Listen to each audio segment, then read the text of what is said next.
Yet, for the struggling refugees, it often wasn't the generosity of the British government that they felt. And this, perhaps you picked up a little element of this when I was just telling you about the Black Loyalists in Canada.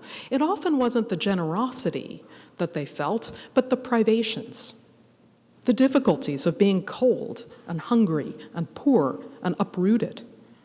And the benefits that they got from the British government seemed in certain ways to be limited in practice. The payouts that they would get from that Loyalist Claims Commission over in London, the payouts were pretty small. They were hard to wring out of this bureaucratic system.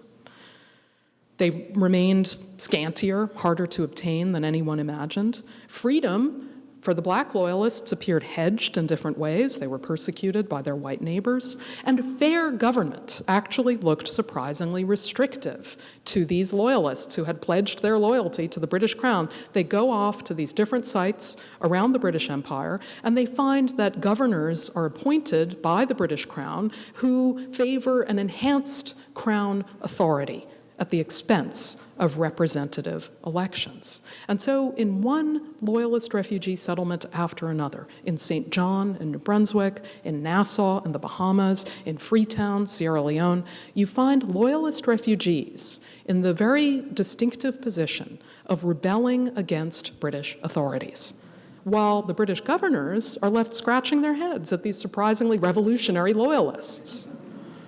And all of this, I want to say, formed another part of the spirit of 1783. And this was that for all that the British are promising a set of rights and protections for all their subjects, they are also reasserting their sense of authority. They are reasserting hierarchy and authority. And that particular combination of liberty on the one hand and monarchical authority on the other will characterize British imperial liberty for more than a century to come.